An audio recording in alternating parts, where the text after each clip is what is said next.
Jā, kā tev jārunā? Es zinu, ka tu vari. Vai nu tu parunāt? Varu, jā, bet kas man pārtulkos? Antu tev palīdzēs. Kāds man palīdzēs? Un te vēl vienot pazīstam meiteni, jā, protams. Jā, nu, kad es tad esmu. Tad tā meiteni sēž pa priekšu.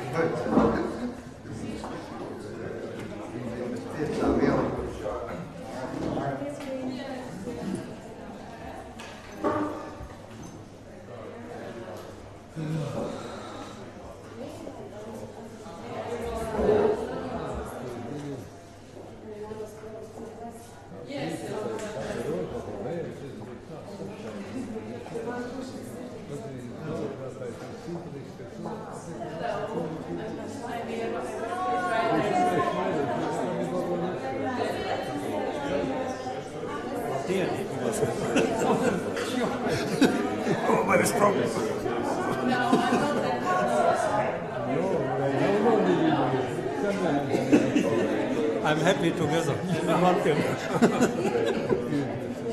Like 92, yeah? Yes. Maya said, video now. Yeah, the second video film. Yeah. I'm very Papa, es te kaut kur sēdēt.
program that is called Roadmap, and that is dealing with events and projects and long-term initiatives that are dealing with decentralization of culture in this city in both, I would say, mental and physical levels, so that we try to open the door of all the institutions that are in the center of the city and really to go out and to see and to work in the city, to work with the city and to create projects and events that really deal with the city.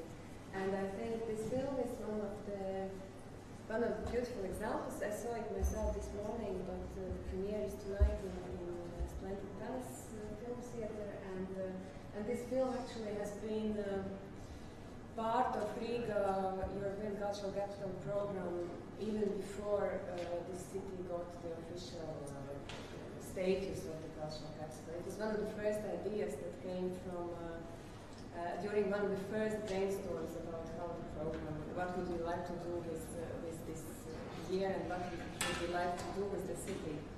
So I'm very happy that it's ready, and there are so many nice people in this room this afternoon, and we will, for 1 hour or a bit longer, we will try to look back at the process of making the film, and also, it will be very nice to also hear about quite exceptional process of anthropologists working together with film directors. That was not the case with all episodes, but with most of them. So I would like to introduce the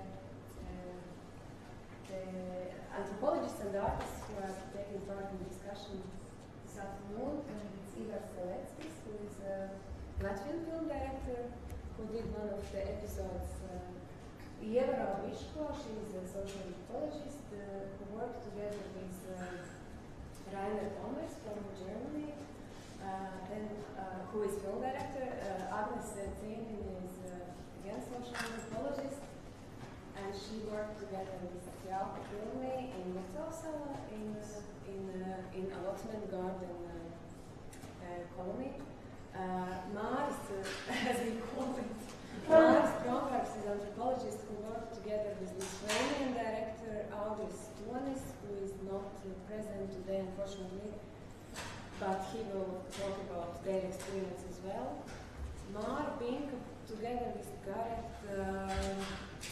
Hamilton, worked together with Danish, both social anthropologists worked together with, at least in the beginning, they worked together with Danish film director Jan Bang Carlsen and made an episode about cats. And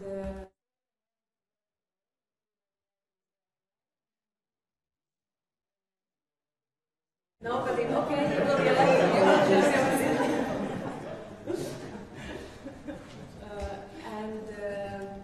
and he's from Ukraine or from you mean the passport?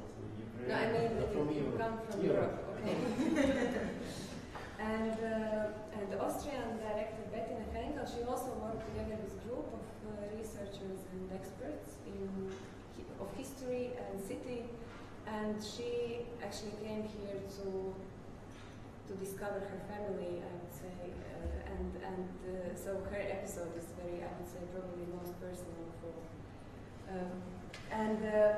Just very briefly say about this process. So the initial idea was that social anthropologists from Latvia propose several topics or themes or phenomena to film directors, and then they choose which theme they would like to work with. And I would really like to ask all of you very briefly to say, both anthropologists and directors, why you chose to propose these particular topics and why you chose the ones you worked with. I think it's very interesting. It would be interesting to hear this at the beginning. So if we can start from you, Ieva. Yeah, I proposed 3 topics, and my most favorite one Rainer didn't choose, and it was the big because it was the big cemetery of Riga, which is no more a cemetery, and the other one was microrayon, or this former Soviet neighborhood of Raudieki Turcia, and the third one, which Rainer chose, was Daugava Delta, Daugava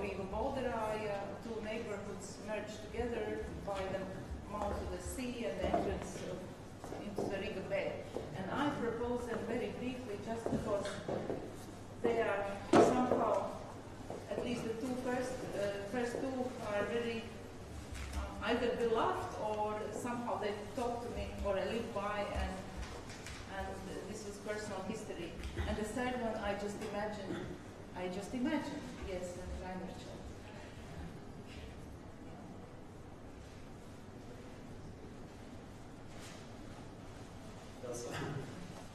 Sometimes, maybe not only sometimes, I'm like a little boy and I like ships and locomotives and harbor.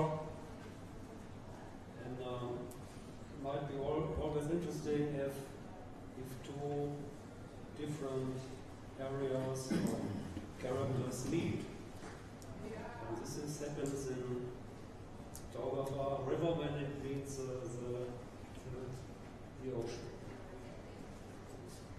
And I didn't know anything about Daugava River and Volvaya before. And now I know 1 millimeter more. And it's 16 kilometers distance from main station. And in between there's abandoned airport and many gardens and big sky. And somehow it's like, I made several films like that, the social biotope. If you know this word. Somehow it has to be protected. Because the people live their own life there and should be supported. If I can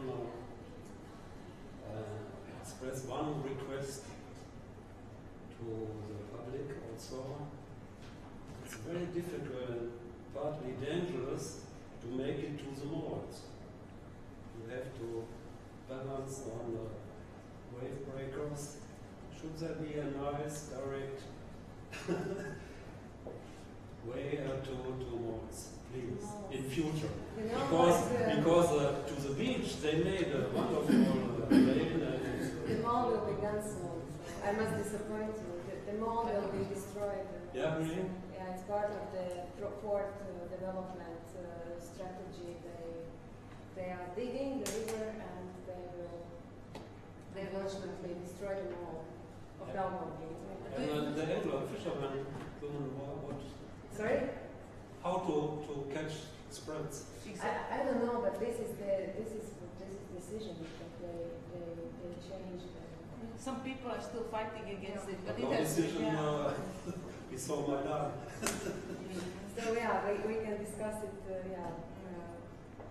think this biotope that you mentioned, we can discuss for hours. I think it's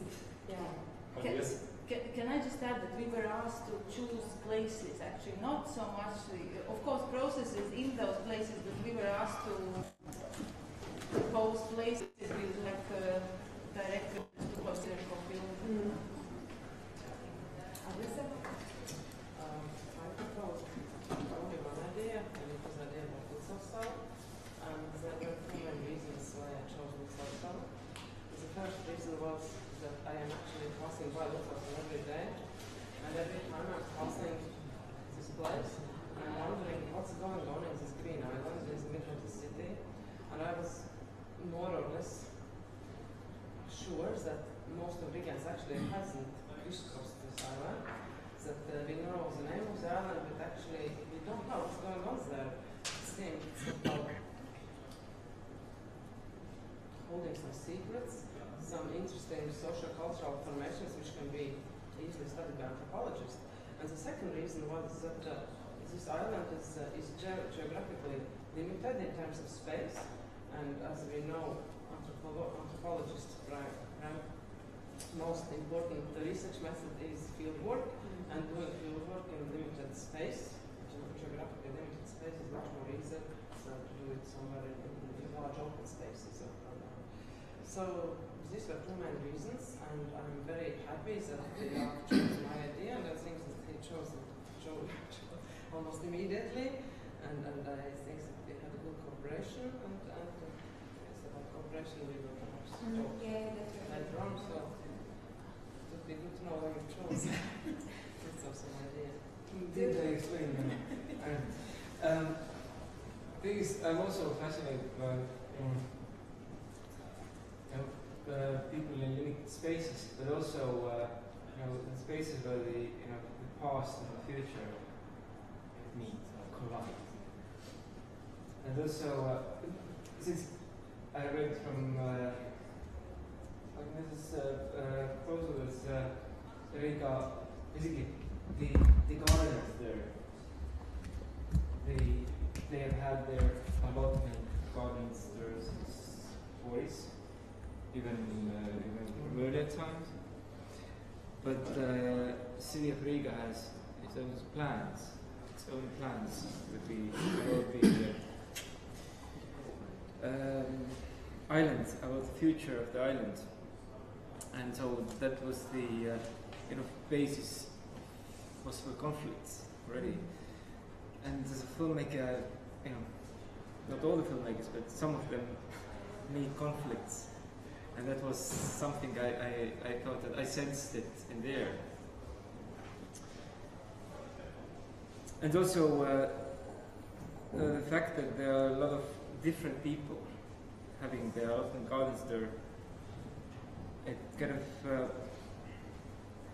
I kind of felt or sensed that I will meet a lot of interesting and intriguing topics and life stories there. So and the first time when I went there and I met this head, the lady that was the head of this allotment garden cooperative, Rasma, I was sure that I'm on the right place. And there's very different visions and perceptions of what development means also makes this place very, very interesting to study. We will come back to this question. Yes. Thank you. You should speak for both if you can. In our case, Audrus chose the place and the topic.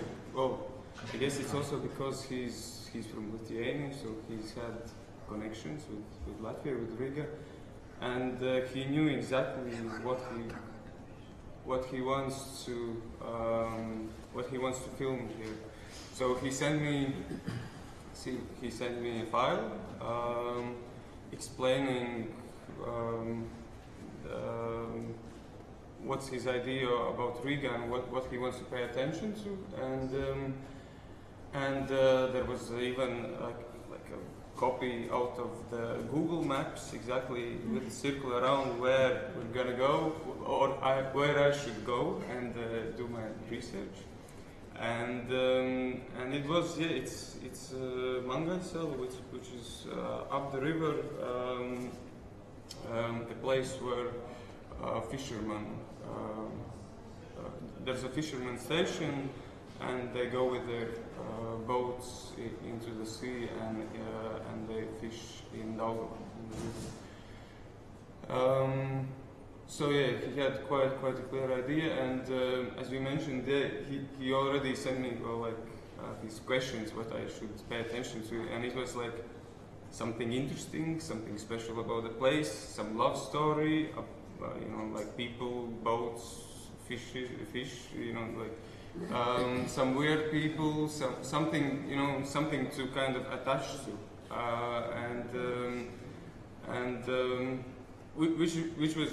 which is kind of totally fine, and I understand the vision of or the method of film director. It's a bit kind of different if you look at it from the anthropological perspective, that you try to go without any ideas and try to be like a blank page or whatever. But so it was a bit different, but I understand his idea because you go there. Overall it was quite a short time, and he couldn't come and stay for a long time. He actually came for a short episodes, for something like 3 days. So he needed to know quite clearly what he's going to do, what to pay attention to, and so so it's also, like these kind of conditions that Yeah. make you already think and kind of think in advance what's it gonna be like. But, And about cats, was it your idea or was it the director's idea to work with animal perspective somehow? It depends kind of what idea we're talking about. I suppose wasn't until later on. I mean I was the one who originally had the idea about cats in general, and as you know, as Yeva had experience with one of three ideas, and I've lived in Northern Ireland and where I come from, and England and Austria, Germany, and come to Riga to work was one of the first things I noticed really was the ubiquity of cats. That it wouldn't, you know, I mean, I still am quite astounded sometimes by you can sort of what a short distance one has to go before one actually encounters a cat, and not just cats that run away, but cats who are quite social. In fact, I mean, recently there was a cat that kind of lay across the street, and I had to kind of jump over the cat that wasn't going to move. And I thought that's quite interesting as a concept. I mean, I suppose in the current times, cats are quite popular in terms of the internet, and people are almost talking of cats as totemic of the internet. But I think for me, really, it was not just cats in the environment. For that's, I mean, you could just film cats the whole time, just everywhere you go. But what interested me was cats as part of social life. And I first noticed it, in fact, with a Baltic taxi. Mm-hmm. And when on the internet, Baltic Taxi started, you know, they would, on their Facebook page, the cat would be there, it would be part of the process. We actually discovered that the cat takes part in interviews for the firm, for the drivers. And we've come across other experiences of cats in offices and cats in various places. And I mean, for me, from the UK, that would be probably fairly not allowed because of allergy purposes. And I thought for me, there's something definitely which is quite fascinating here about cats and their embeddedness in social life. And also, I mean, I think anthropologists have come to realise more than ever in recent times that non-human relations are exceptionally important to help us understand human life. So that was part of the idea. There were other ideas that we had, not about cats, but that was the one that Jon van Carson, well, he began with. He began with. Okay, Sergei, and you were left alone without anthropologists, but still. I'm a subject and object of observation by anthropologist, which is me, and director also. Okay. Why you went to Moscow district and worked with the park, which was... When I received the proposition to be a part of this film, the film named Riga Force Majeure. Yes. And I'm thinking about the force majeure places. And a year ago, I'm looking here the place for the film, for the next feature film about Second World War, and I was in location scouting here in Latvia, and also in this district, and I came in that square or in this park from from wrong side. Mm-hmm. I didn't know what is it. You didn't see the... I didn't see the mark, this plate, but I feel that something wrong in this place. And when I finally find this text, I was surprised a lot. Because this is force majeure situation, and how to I didn't think a lot about the place. If I had possibility, I want to make a film about that, because this is a topic which interested me a lot. How we keep the memory, and how it's possible, and where is the limit for that, and etc. etc. In these places, I have a big interest according to that, because it describes us. This is my intention. I don't know. Of course, yeah. And you, Bettina, you also came with an intuitive idea, or you knew what you want to do in Riga?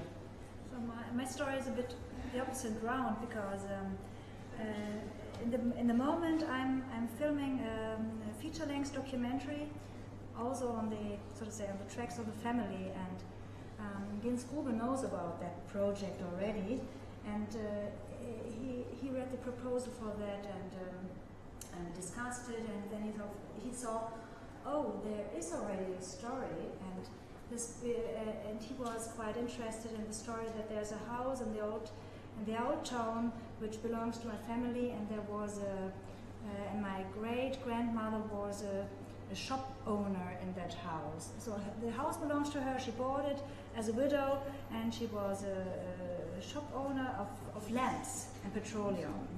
And but the very beginning was that I didn't know nothing about that house on the starting point for the long documentary, and then I found out, and from that point, the story for the short film started.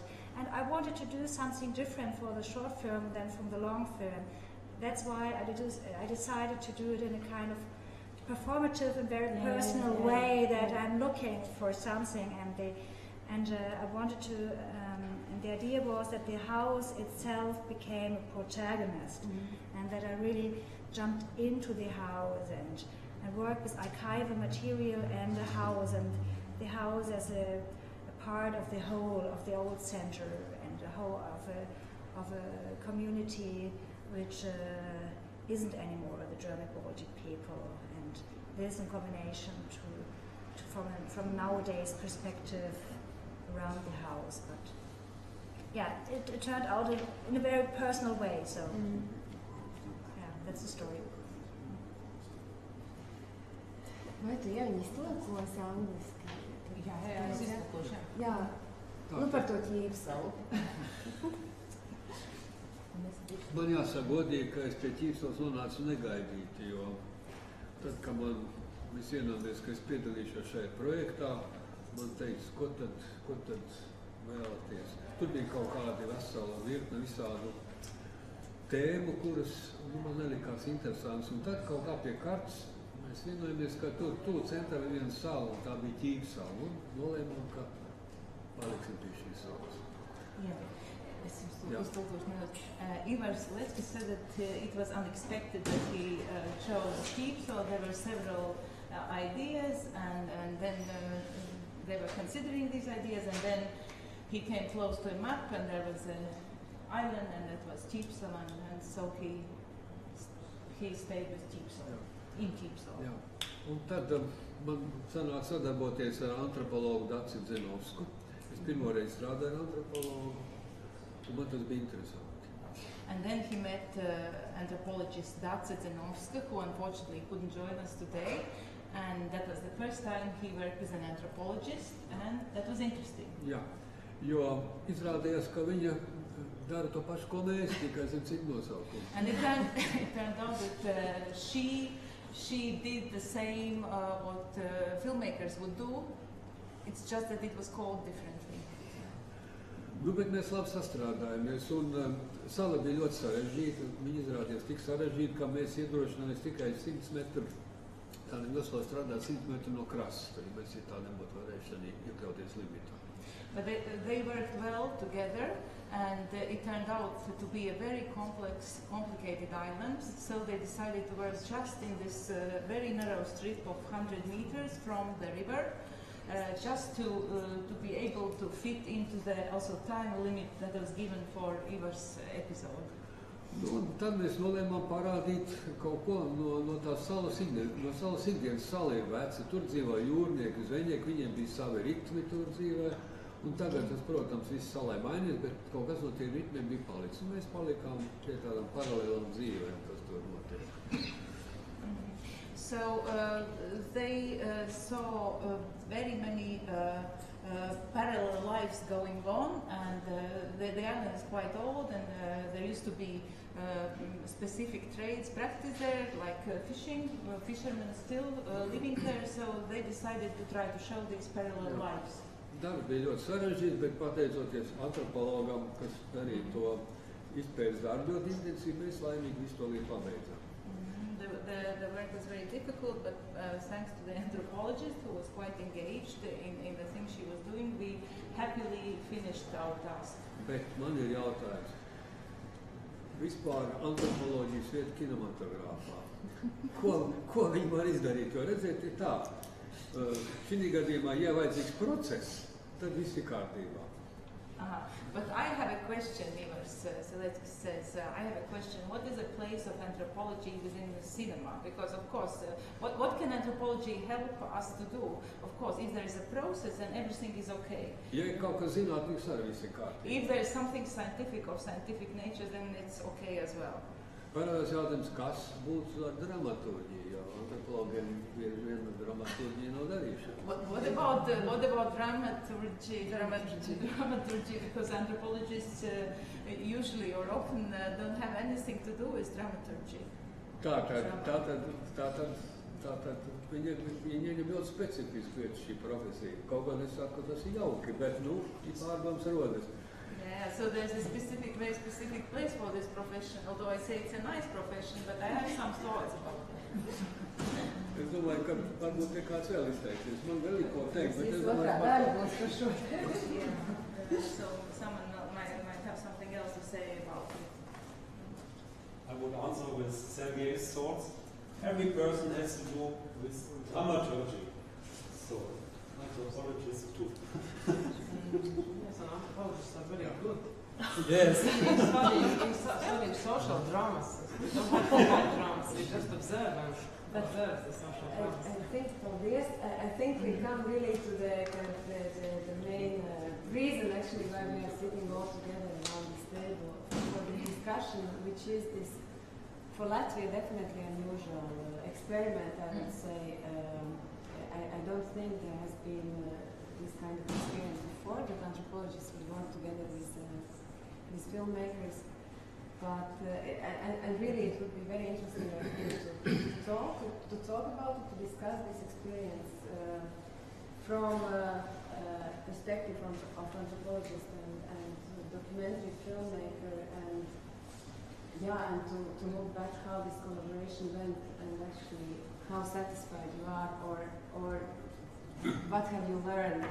As you said, you were asked more or less to do research in the territory that the director himself proposed. So, as an anthropologist, as researchers, what did you discover for yourself, and also film directors? Did it help in any way, or was it different from if you would just come to Riga and start from zero, working with territory or place? Can we start with, probably we have very nice recording from Dacia Zenauska. She cannot be part of this discussion. She's an anthropologist who worked together with Iva. She sends her greetings, and we have her comment, so we would listen to it. You have it in Latvian and you have it in English here. And here it's in English, so you can read it.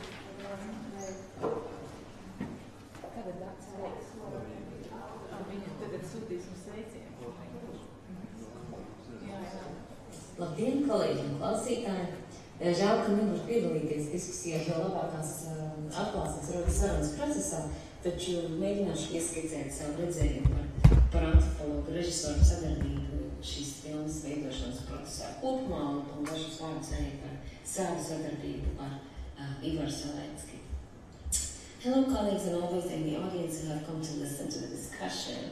It is unfortunate that I cannot be present, for the best reflections emerge in a conversation, but I will try to share some thoughts about the collaboration between anthropologists and directors in the process of making this film at large, as well as some words about my own collaboration with Ivar Seletskas. I believe there is a written English version available, so I will not translate as I speak. Darbu pie filmas mēs visi sākām ar dažādu izpratni par to, ko šāda sadarbība varētu nozīmēt. Es pieņemu, ka vairākiem režisoriem un tāpat antropologiem pavisam nebija skaidrs ne tas, ko filmas veidotāji sagaida no šādas sadarbības kopumā, ne tas, ko filmas veidotāji sagaida tieši no viņiem. No vienas puses tas bija labi, jo tādējādi katra antropologa režisora komanda varēja paši eksperimentēt ar sadarbības modeļiem. No otras puses tas nozīmēja, ka netika pilnībā apzināts tās iespējas, ko šādai sadarbībai var sniegt antropoloģija. Sadarbība, var teikt, ieslīdēja tādās kā ierastās sliedēs antropologiem darbojoties kā pētniekiem, kas sagādā datus, savukārt režisori strādāja kā mākslinieki, kuri no šiem datiem veido stāstījumu. Taču antropoloģija ir zinātne un māksla vienlaicīgi. Gan dokumentālais kino, gan antropoloģija veido stāstījumus, padziļinās kādu jautājumu vai vietas izpētes pamatu. Un šis ir pats svarīgākais, ko šodien vēlos uzsvērt, gan antropoloģija, gan dokumentālais kino neaprobežojas tikai ar izpētes darbu. Vēl ir jāsaprot dati, kas iegūti izpētes procesā, tie ir jāsakārto stāstījumā atbilstoši nozars, tas ir dokumentālā kino vai antropoloģijas tradīcijām, varbūt arī pārkāpjot vai nojaucot šīs tradīcijas, bet vienalga kaut kādās attiecībās ar tām. Un tad šie sakārtotie dati, šis stāstījums ir jāpasniedz lasītājiem vai skatītājiem ar vizuālu vai tekstuālu materiālu palīdzību. Tātad gan kino, gan antropoloģija ietver ne tikai izpēti, bet arī stāsta veidošanu un tā pasniegšanu vai reprezentāciju. Šīs filmas ietveros, man šķiet, stāstus galvenokārt veidoja režisori. Protams, antropologi tos ietekmēja, jo pasniedz tādu datus un citādus.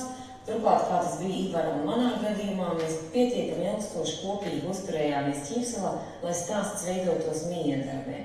Var sakot, stāsta pamati tika ielikti kopīgā darbā, taču beigās tas tomēr pievers, kurš stāstam iedara galējo formu. Man bija ļoti interesanti vērot, cik līdzīgi antropologu Ivars darbojas Ķīpselā, kā viņš piegāja vietai, cilvēkiem, cik bieži un ilgi viņš uzturējās Ķīpselā, uzsūcot tās ritmus, no kuriem veidojās stāsts un izkristalizējās filmas varoņi. Mēs abi izjutām to, ka Ķīpselā rit paralēlas dzīves, un tieši tas mums likās interesanti. Taču filmā nav uzsvērta spriedze, kas rodas šīm paralēlajām dzīvēm saskaroties vai blakus pastāvot. Tiek ieskicēta to eksistence, bet netiek iztirzātas attiecības starp tām. Un es zinu, ka Ivars teiks, ka 15 minūšu garā filmā tam nav laika, un te es viņam piekrītu. Taču es uz šo norādu, lai uzsvērtu līdzības un atšķirības starp dokumentālo kino un antropoloģiju. Ja Ķīpselā ierastos antropologs un neietvertu stāstījumā to, ka šāda spriedze pastāv, varētu teikt, ka antropologs palaidis garām kādu ļoti būtisku Ķīpselu veidojošu aspektu. Taču dokumentālā kino režisors var izslēgt šo spriedzi no stāstījuma un piedāvāt šo kā savu redzējumu. Tas gan nenozīmē, ka režisora redzējums ir subjektīvs un antropologa objektīvs, bet gan to, ka abi ir situēti, taču savādāk situēti. Mūsu gadījumā arī būtu ļoti interesanti diskutēt par aizskatu tekstu, ar ko man bija vislielākās grūtības, jo daudzās vietās manas domas stipri atšķīrās no Ivara redzējuma. Ja attēls bez teksta vēl atstāja interpretācijas iespējas, tad bieži vien aizskata teksts piedāvāja vienu noteiktu redzējumu. Ivars uzsver, ka skatītājiem ir jāzina, kas tur notiek, ka tas ir jurists, ka tā ir Zaiga un viņa ir arhitekti. Es būtu likusi skatītājiem vairāk strādāt pašam.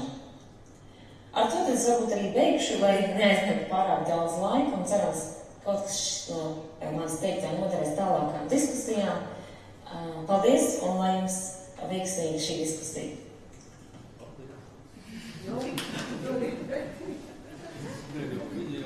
Viņi jau pareizi runāja, bet reizēm tas paliek ir. Katrs gadījums ir atsevišķs, vai ne? Ja mums būtu jāpēta cilvēks, vai būtu jāpēta kaut kāds ģimeni vai kaut kāds slānis, un tam būtu laika un varētu izpētīt, tad viss būtu tā varētu būt, bet šis ir cits gadījums. Tāpēc te tikai tiek ieskicēts, jo mums bija jāpadarāt, kas tā ir paliek. Mēs taču nezinām Ķīpselu. Labi, es esmu Rīznieks, es vienalga nezinu, kas tā Ķīpselu ir. Tur ir tāpēc mēs izvēlējamies to 100 metrus, jo tur ir ļoti sarežģītas dzīves. She's right, of course. If we had time, we will of course pay attention to one particular person, one particular family, or one particular layer or group of people, but we had limited time and limited space, and that's what we did. Šī sala bija ļoti sarežģīta. It was very difficult. Tur ir ļoti liels materiāls, tur var būt viss kas. to uztaisīs filmu visādos variantos. Bet mēs nevarējām tur tik iekšā, mēs norobežamies, es teicu, 100 metru robežā palikām tikai, jo sapratām, ka tur ir materiāli, bet mēs neko nepastāstījām. The material is so rich, we could have made one big film about it, using this rich material, but we understood that we had no chance to do it. That's why we limited ourselves within these 100 meters from the river bank. Un ir mazā saliņā visas pilsētas problēmas un arī gadsimta problēmas. To izkasīt. Oh, that's in that small island. You have the problems of the whole city and the problems of the whole century. There is everything there in this island. Tur ir viss kas, tāpēc mēs ļoti piesēdz un palikām vienā vietiņā. Un visā var piekrist, mēs varam runāt, bet vienalga, katrā atsevišķajā gadījumā ar antropologu jāsadarbojās, var izmantot visādas lietas un tādas lietas, bet katru gadījumā tas gadījumā ir sarežģītāks process un sarežģītāks filmas, kas, protams, varētu arī būt. Tā kā paldies par pirmo sadarbību. Yeah, of course, we can agree, we can talk, we can show all kinds of things, and there can be different scenes explored in much more depth, but for the time being, that was what we did, and thank you. I agree. I think we should continue also with the other opinions, but I thought today, watching the film, was about anthropologists as artists who, if Gazi says that we are also artists, whose media is words, written text and words, and film directors, they speak with image much more than with words, at least in this film. I don't generalize it, but in this film, how would you comment this? Because we anthropologists are writing and writing and writing and writing, and it's a lot about writing. And you are more like poets. You work with images that are speaking to us and speaking very deeply and telling stories. Could you comment on this? Yeah. And also on we could go episode by episode to talk about this story, about this collaboration. Yeah, in French, an actor is called comédien. So somehow we are entertained. That's maybe the difference. I think that I would disagree with Rainer, because my biggest revelation in this film was that I never had realized how much you can say with an image, and I realized we were thinking the same, each in his or her own way, but Rainer showed what I was thinking. He managed to show what I was thinking, and our thoughts in this particular case were quite, they developed together, and we were not diverging. We were on the same, more or less the same line. Yes, and I thought it was beautiful.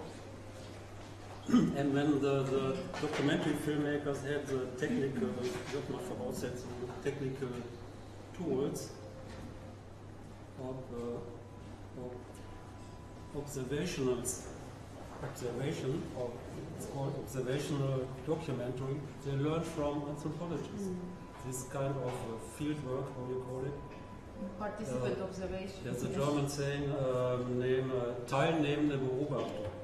So you don't interfere, you just observe. We learn from you. But before we had these light cameras, everything was staged for the camera, because the roll was only 2 minutes. You couldn't observe.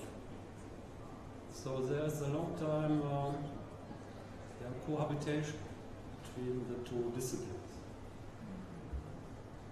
Would your film be different without Agnes being your collaborator? What do you think? Or would it be much different? Probably without Agnes, I wouldn't have found that place at first. But I really would value Agnes's comments too. But I was really trying to feel the atmosphere on the island, and leave the words out. So basically eliminate like spoken words. Of course, you know, for the story, the characters and their, you know, interpretations of the situation they're living in are important. But you know, there's this kind of, you know, the visual poetry sometimes, you know, works, very often works without any kind of interpretation, so, you know, kind of explanatory texts. So I really, you know, when I'm, you know, editing the films, because, you know, films basically they are born in the editing room, the computer. So I very often I construct the sentence or a phrase, documentary phrase, and then I take the text out, and then I see what we say there. So it was I really kind of eliminated texts, a lot of texts that could, you know, maybe make things more clear, but the clearness was not the aim in my film. I really, you know, counted on kind of feelings or, you know,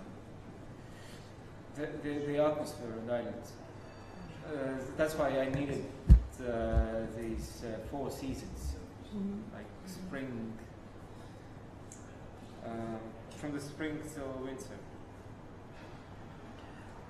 I would say that we were very lucky with the place, because it somehow turned out that the place just showed itself. That and I was very happy that at least I perceived it so, that Jan had quite similar attitudes towards documenting and representing. He was very open to this anthropological process of studying. It means come to a field site without predefined ideas, come to a field site like a blank sheet and ask maybe even stupid questions, because you don't know anything about the place. And when you ask these stupid questions, which in anthropology are being actually called as the best questions, because as more basic questions you ask, the more basic answers you get. And we were just following the life as it unfolds on the island, and it was not necessary to stimulate or promote or provoke episodes. And of course, it was. You think so? I saw enough social dramas without being necessary to. But still, you know, we needed the main character, Yes. and we found it, and it was very good. So that's why, you know, Yes. without the main character, we couldn't have had that approach. Yes, the main character was the key of the film, of course, and of course I was very concerned about how Jaakko would choose these images which could represent the richness of these life models which we can find on Lutsaussala only in 15 minutes long movie. So it was the biggest challenge also. So that's why the thing was 16 minutes. Yes.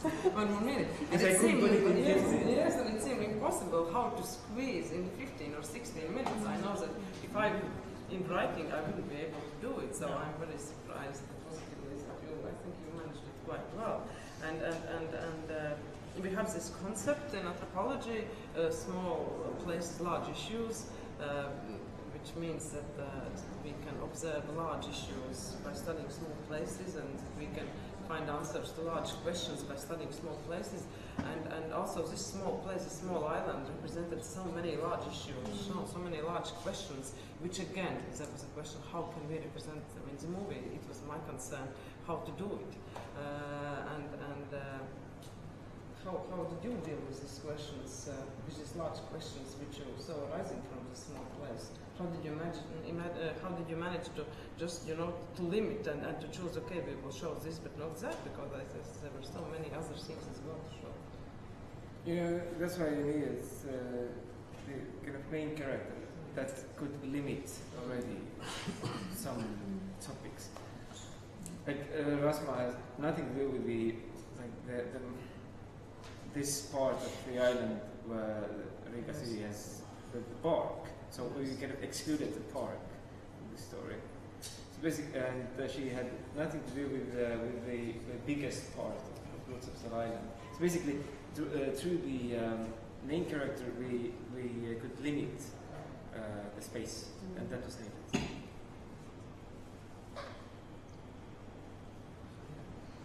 I think that is in Sergei's film, you spoke about small places, large issues. You have this one tram stop basically and one street corner, and it speaks about very large issues. Can you talk a bit about how you worked in Moscow's Vorstadt? How I work? Yes, why did you choose the language you used, the black and white and I don't know. But nothing with anthropology. I know. This is nothing with, I know.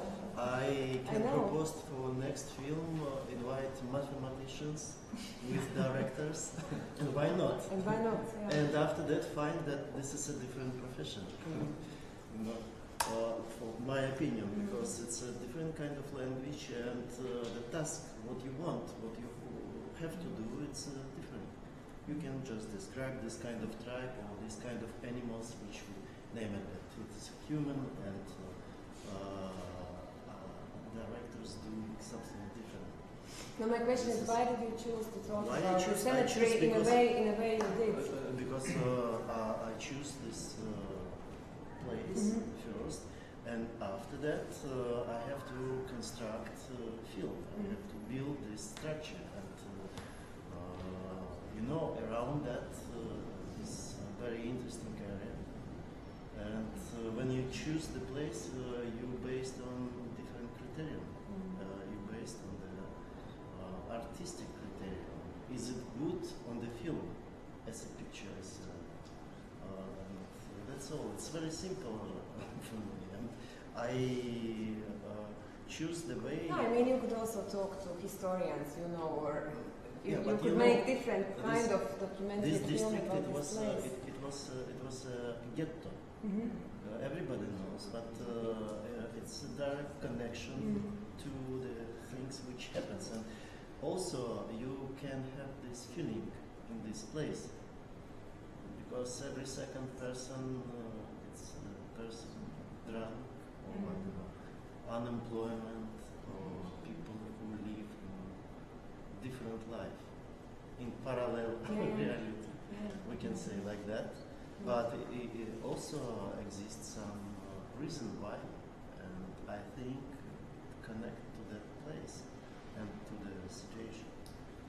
That's all. And after that, it's a question of construction. When I find the way, I will show the part of this big. I will use the words from this big plate. I find how I will construct the film, but nothing with. I know.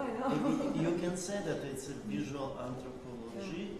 You can say also like that, but it's your point of view, because it's a little bit more than for me anthropology. Why black and white? No, I mean no black and white. No, I was colors, because color distort me in that topic and in this film. Color, I have to reduce it. This white and black and white. It remind us also news, and also when we speaking about the memory, we thinking about black and white. This way. And also I want to work with film, and I never use in my life 16mm. I have a good possibility. No, it definitely makes sense. Yeah. And you, Bettina, you worked with. You didn't work with anthropologists. You worked with human also share your experience about working with historians and art historians. Yeah, I worked with different people. Yeah, I worked together with a historian or two women who are in research of and really in research and archives, and also in as art as film historians. And on the one side, we did a lot of research in the archives about special questions concerning the area, and the other question was about films of that times.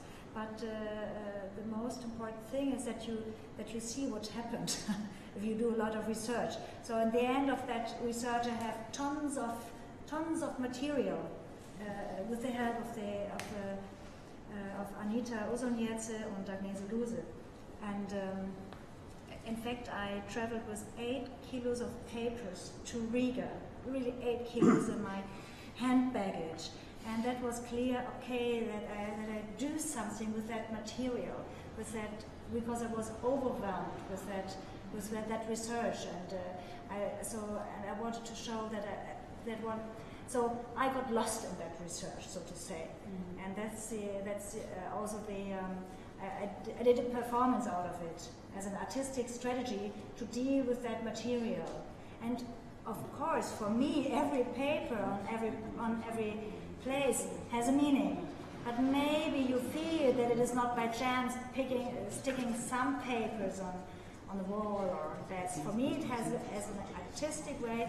Every paper and every place has a meaning. But my hope is that one feels that it's not just a joke, but of course it is a performance and has this artistic approach toward it.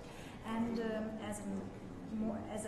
from an artistic perspective, I'm very interested in that collaboration.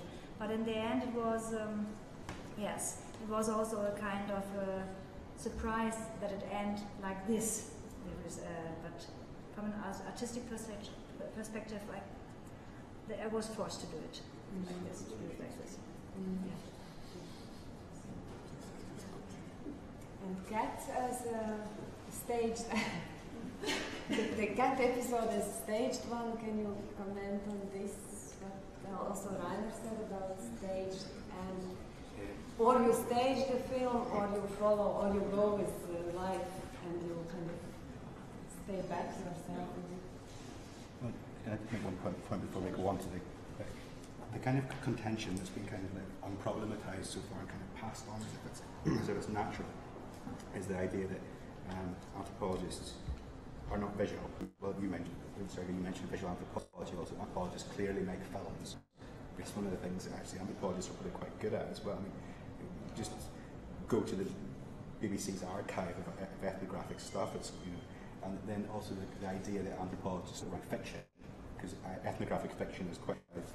It's not the most common genre, but it exists, and I don't think it works exceptionally well always. But anthropologists have the ability to write stories which are not quite 100%, but at the same time I think those it's kind of based on ethnographic research, that they don't just go and make things up necessarily 100%. I mean, it's based on their research, and they can kind of fiddle with it, and they can create characters that are based on things that they have experienced.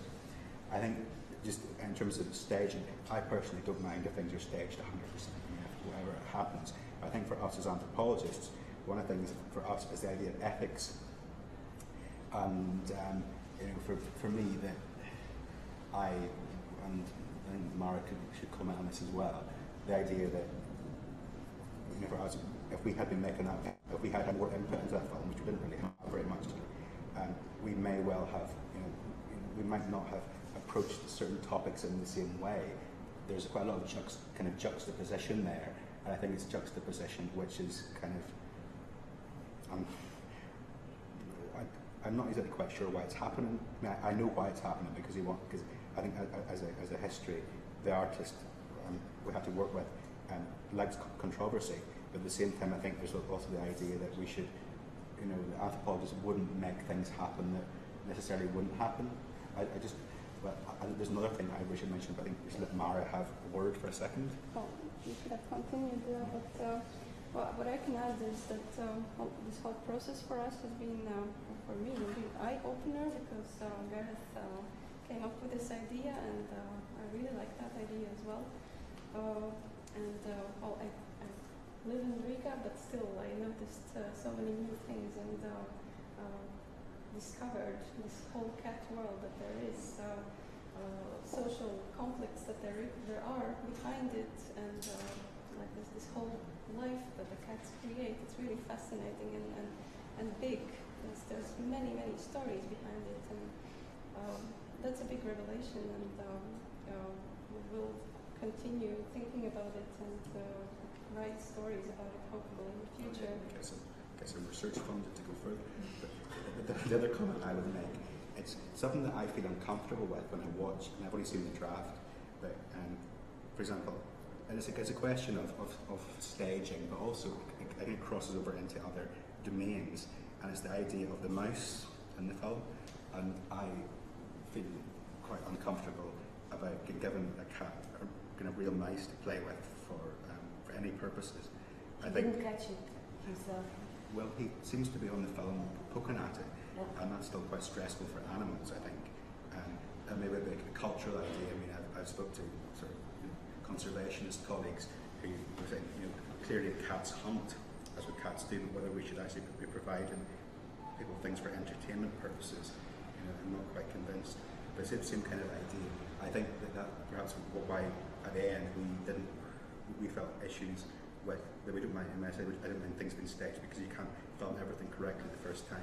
There comes a certain point for us that we just couldn't really agree that that story is a bit just, and it's just a bit. It's not that it's far fetched. That's for us it's not even bad enough, but it was the idea, I think, of that you're perhaps kind of making a bit of a mockery of people's existences, and perhaps makes like mockery of things happening in Riga at the current time. And anthropologists are not there to foment sort of political things. I think we can be political, but we shouldn't perhaps play with people's lives. It's just mine. You can comment on that as well, Mara, if you want to. Es gribētu kaut ko piebilst. Saprotiet, iznāk tā, ka dokumentālisti, ļoti liela daļa dokumentālisti ir tādi instinktīvi antropologi. Viņi nezina, ka viņi antropologi, bet filmās viņi saņem antropoloģiskos festivālos balvas. Viņi ir izdarījuši to, ka viņi nezina, ko viņi ir izdarījuši. Tātad ir oficiāli antropologi un neoficiāli. Es arī sākam neoficiālais antropologs. Givers has a remark that it seems to him that documentary filmmakers are actually instinctive anthropologists, and they do in large part what anthropologists do without realizing it, and then they win prizes in anthropological film festivals, prizes which Ivars himself has won.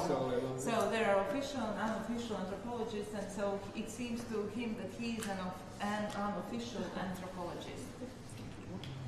Congratulations. I think we stay with our professions. And did you finish, or you wanted to say more about? I agree with Gareth. It's been interesting, also sometimes challenging for us to experience. We sense that it's a little bit different methodology working in films, and I think there are reasons. It's time limit and probably all kinds of resources needed, and well, maybe Gareth can help me. I think you mean despite different approaches. I think the film project in general has been a very successful thing. I think it's a fantastic idea.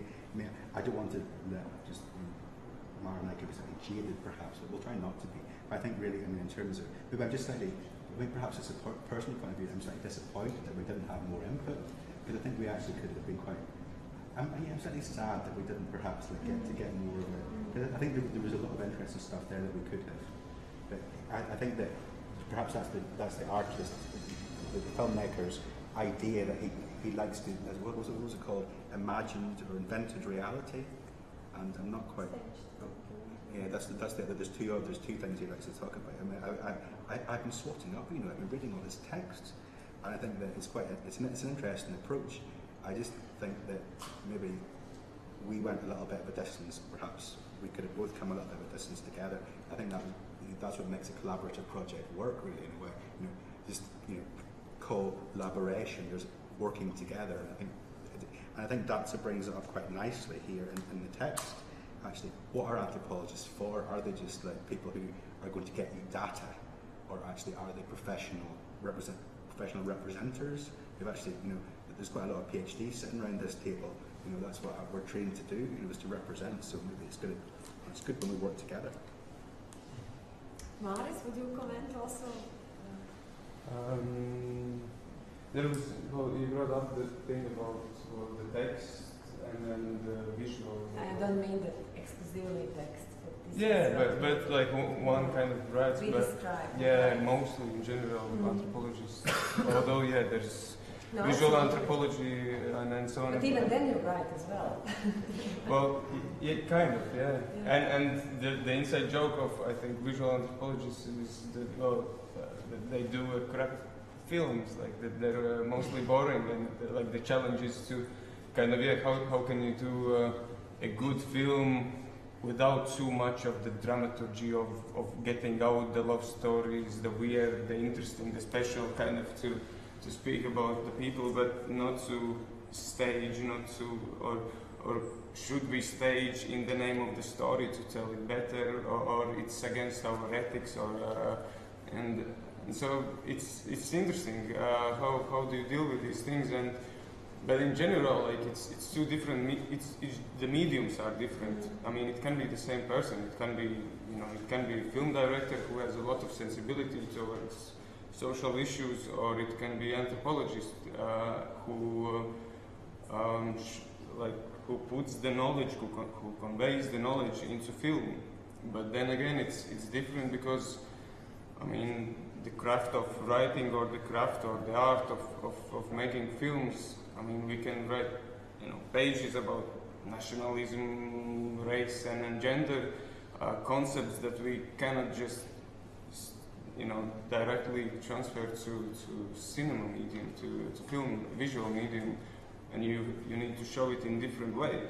So how do you show it, and do you, if somebody else takes your data and makes a film out of it, are you satisfied with the result? And it's nice to hear, like Eva says, that she feels the same groove, she feels the same issues, sounds like a successful collaboration. I mean,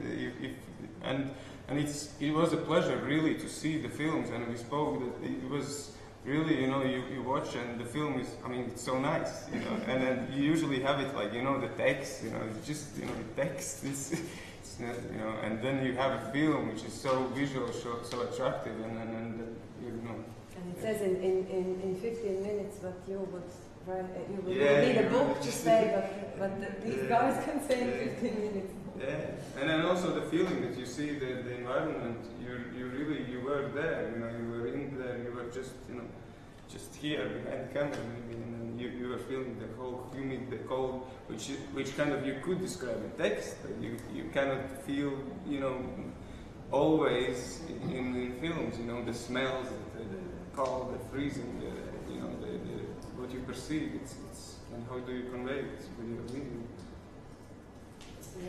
Yeah, I think, I mean, if I could offer a closing remark, if or not. I wanted to open if there is some questions before, or I just had a point, which to my mind, there is a dimension which is different, which hasn't been mentioned, and it's a question about intimacy, or we could call it also, when anthropologists study people, usually they promise full anonymity, and since anthropological knowledge can be quite intimate, it can be very deep knowledge of people, of relations, and in order to get access to data, we usually promised to our informants that they would be anonymized, that others who read our text wouldn't recognize that this particular person has said that or this particular person has said that. And when making a movie, of course, there is a concern about losing control over our data because we don't know how these people who we have been studying, how will they be portrayed, how this material will affect them. And this is a kind of, it has been, I have been thinking a lot about it, and because we don't know how the director would use this and what will come out of it. So I think that in our episode, they didn't have when I saw the episode, I realized that I don't have to worry much about this issue, this particular issue. But during the year which we spent actually in Lutzow, so I was worried quite a lot about these aspects. And it's always a great concern for anthropologists not to affect the people we study by doing what we do. So, and then there's a question for maybe for film directors, if they are also concerned about the same questions. No, but can I add just one more? Of course. It's not a closing answer, but I have a remark. Actually, we talk about different professions. One group do one thing, they have a particular approach, other group have a different approach and so on. But I think there's something more fundamental. We are all humans here. And then how did we start? How did you become directors? For example, don't you remember from childhood a book you read which created such a vivid image, which may have prompted you to become a director? You visualized, you made an image out of what you read. And I think we are all, after all, making images. And I can say, just from my personal experience, that my written word has been the strongest when I created that picture and image, and I managed somehow to convey what I saw or felt. So it's, after all, just one human image. Are there any questions from audience?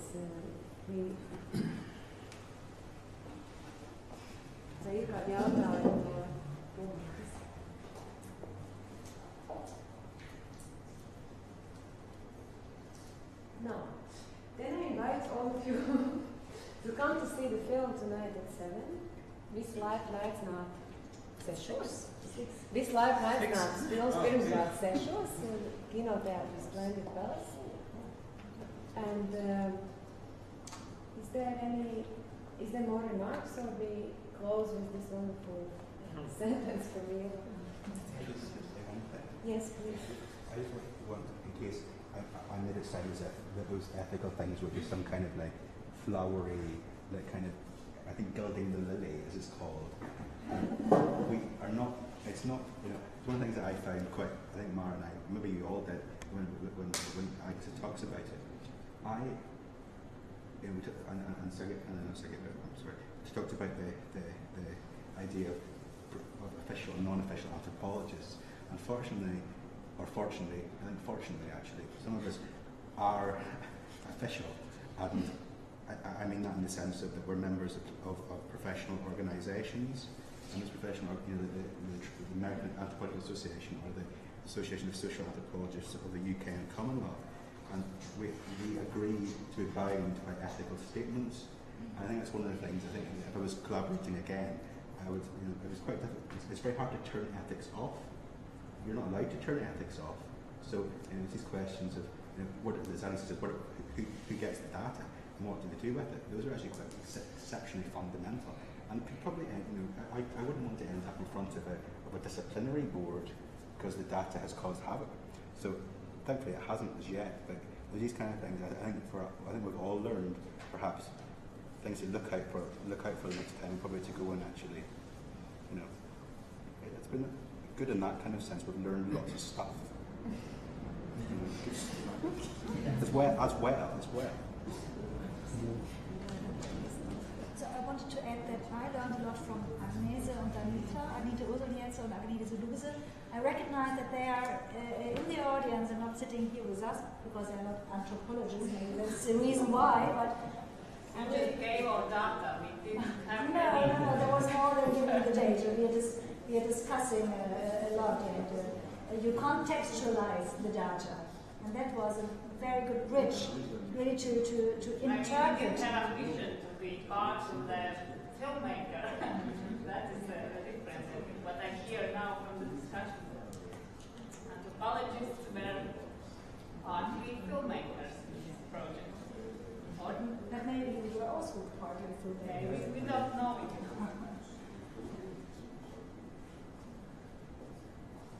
The last remark was very important.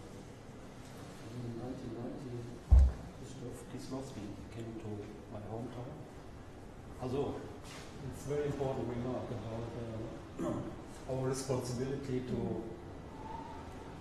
show our protagonist to unknown public. For instance, in 1990, Krzysztof Kieslowski came to Mülheim to present his work, and he talked about his work, and he said the main reason to leave documentary and make feature films was what you said, the intimacy, and my data may be they will hand over to police. What happened with his film? He made a film in a main station, and then police came. We need your material. We look for some murderer. Or he filmed in the dance shipyard where there was important strike, and the police took two. And he said, but the most intimate thing happens in the landmark Schlafzimmer, sleeping room, where we are born, we are making love, and where we die. And camera has no access to this room, but this changed totally.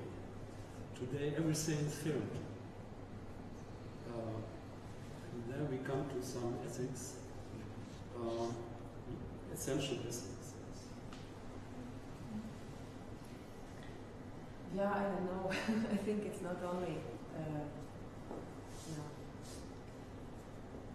responsibility of filmmakers or anthropologists, but of any profession.